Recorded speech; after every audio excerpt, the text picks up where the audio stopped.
Hello everyone, सभी मित्रों को मेरा नमस्ते, सत श्री अकाल, आदाब और जय श्री राम। मित्रों, आज के इस वीडियो में हम जीव विज्ञान या बायोलॉजी पाठ योजना किस प्रकार से बनाई जाती है उसके ऊपर चर्चा करेंगे। तो चलिए शुरू करते हैं।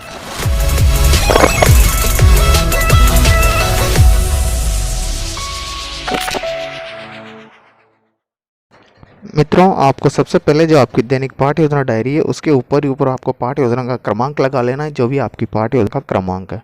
उसके पश्चात में आपका जिस विद्यालय में बीएड का प्रशिक्षण प्रोग्राम चल रहा है उस विद्यालय का नाम लिख देना, या आपका प्रशिक्षण प्रोग्राम या बीएड की जो फाइल है आप जहाँ तैयार कर रहे हैं उस विद्यालय का आपको नाम लिख देना है। मित्रों, जो आज की जो पाठ्य योजना है वो कक्षा 8 की पाँच अपन तैयार करेंगे।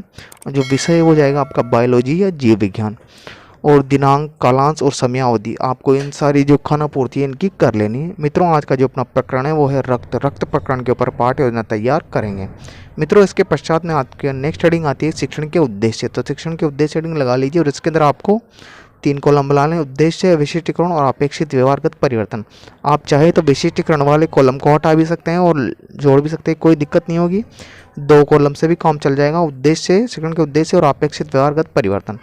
पहला जो शिक्षण का उद्देश्य आता है वो है ज्ञानात्मक शिक्षण उद्देश्य के कारण जो बच्चे में अपेक्षित व्यवहारगत परिवर्तन आपको देखने को मिलेंगे तो लिख लीजिए आप।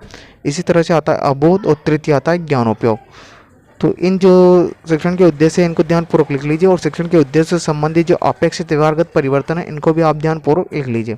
चौथा जो शिक्षण का उद्देश्य आता है वो कौशलात्मक, विद्यार्थी रक्त एवं चार्ट का चित्र प्रदर्शन कर सकेंगे। 5वां आता है अभिरुचि, विद्यार्थी रक्त के अध्ययन के प्रति रुचि जागृतियाँ उत्पन्न कर सकें।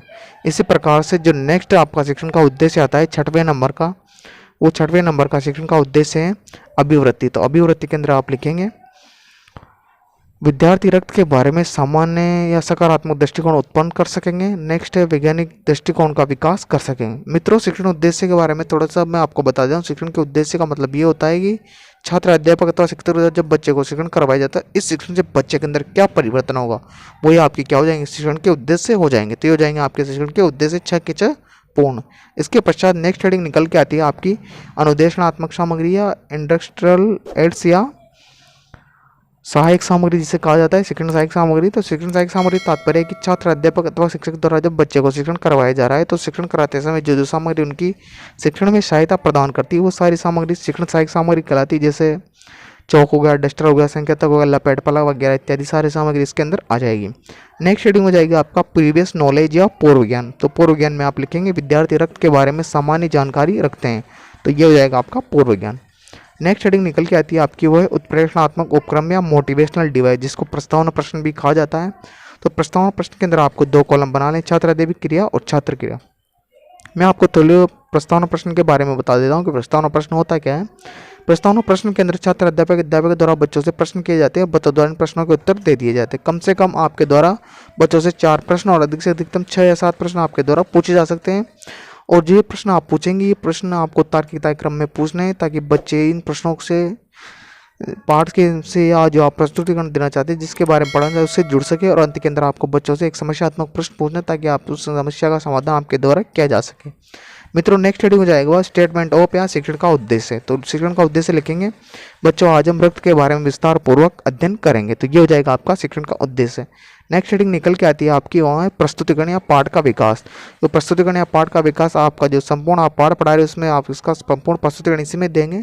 तो इसके अंदर आपको 5 कॉलम बना लेने, शिक्षण बिंदु, छात्र अध्ययन क्रिया, विद्यार्थी क्रिया, शिक्षण विधि और श्यामपट्ट कार्य। इस तरह से आपको 5 कॉलम बना लें। 5 कॉलम बनाने के पश्चात में जो आपका शिक्षण बिंदु वाला कॉलम है तो उसके अंदर पहला शिक्षण बिंदु लिखना है आपको रक्त की संरचना। तो ये हो जाएगा आपका शिक्षण बिंदु। इस शिक्षण बिंदु के अंतर्गत जो छात्र अध्ययन क्रिया वाला कॉलम है उसके अंदर आपको विकासात्मक प्रश्न लिख लेना है। इन विकासात्मक प्रश्नों के जो उत्तर है वो छात्र अध्यापक द्वारा बच्चों से प्रश्न किए जा रहे हैं, वो विद्यार्थी इसके उत्तर दे देंगे। और शिक्षण विधि कौन सी रही है आपकी प्रश्नोत्तरी विधि और श्यामपट्ट कार्य को आप कंप्लीट कर लीजिए। नेक्स्ट जो छात्र अध्ययन क्रिया के अंदर ही जो पहला शिक्षण बिंदु इसके समक्ष छात्र अध्ययन कथन लिखेंगे आप। रुधिर में लाल रक्त कणिकाएं एवं स्वयं रक्त कणिकाएं प्लेटलेट्स पाई जाती है। रुधिर कणिकाएं एवं वेन रहित होता है। श्वेत रुधिर कणिकाएं बड़ी, केंद्रक युक्त व अनियमित आकार की होती है और प्लेटलेट्स आकार में छोटी, केंद्रक वेन अनियमित होती है। इनका निर्माण अस्थि मज्जा में हो जाए, इसका ये हो जाएगा आपका छात्र अध्ययन कथन। विद्यार्थी क्रिया में आप लिखेंगे विद्यार्थी ध्यानपूर्वक सुनेंगे, विधि हो जाएगी व्याख्यान विधि। नेक्स्ट जो शिक्षण बिंदु आता है वो है रुधिर वर्ग। रुधिर वर्ग से संबंधित जो विकासात्मक प्रश्न है आप इन विकासात्मक प्रश्नों को लिख लीजिए और विद्यार्थी इन विकासात्मक प्रश्नों के उत्तर दे देंगे। और विधि कौन सी चल रही है आपकी? प्रश्नोत्तरी विधि। जो छात्र अध्यापक कथन है उस छात्र अध्यापक कथन को आप परिपूर्ण कर लीजिए और छात्र क्रिया में लिखेंगे, छात्र ध्यानपूर्वक सुनेंगे, विधि हो जाएगी आपकी व्याख्यान विधि। तो इन प्रश्नों के पश्चात आपको ये जो मैंने लिखा है छात्र अध्यापक क्रिया वाला कॉलम, तो इसको कंप्लीट कर लीजिए और जो छात्र अध्यापक कथन है इसको भी आप कंप्लीट कर लीजिए। नेक्स्ट ये कंप्लीट करने के पश्चात में मित्रों आपका जो नेक्स्ट शिक्षण का बिंदु है वो है रक्त के कार्य। तो रक्त के कार्य से संबंधित जो मैंने आपको विकासात्मक प्रश्न लिखा है इन विकासात्मक प्रश्नों के उत्तर छात्रों द्वारा दे दिए जाएंगे और इनके अंदर आपको एक समस्यात्मक प्रश्न पूछ लेना। और विधि कौन सी चल रही है आपकी? प्रश्नोत्तरी विधि।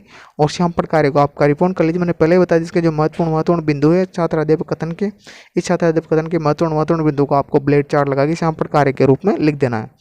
तो छात्र अध्यापक कथन में आप लिखेंगे रक्त के शरीर में तापक्रम को संतुलित बनाए रखते हैं तथा रक्त हार्मोन को शरीर के प्रयुक्त स्थानों तक पहुंचाता है। रक्त ओटो को फेफड़ों से विभिन्न शरीर के भागों तक पहुंचाता है। रक्त शरीर के संक्रमण से सुरक्षा प्रदान करता है। तो ये जाएंगे रक्त के कार्य। मित्रों इसके पश्चात में आपकी नेक्स्ट हेडिंग निकल के आती है पुनरावृत्ति प्रश्न। जो पुनरावृत्ति प्रश्न है, पुनरावृत्ति प्रश्न छात्र अध्यापक अध्यापिका द्वारा पूछे जाते हैं और इसलिए पूछे जाते हैं ताकि उसने जो पाठ बच्चों को पढ़ाया है उसमें बच्चों का ध्यान एकाग्रचित होकर लगा रहे। आपको प्रत्येक शिक्षण बिंदु के बाद में ये पुनरावृत्ति प्रश्न आपको बच्चों से पूछने हैं।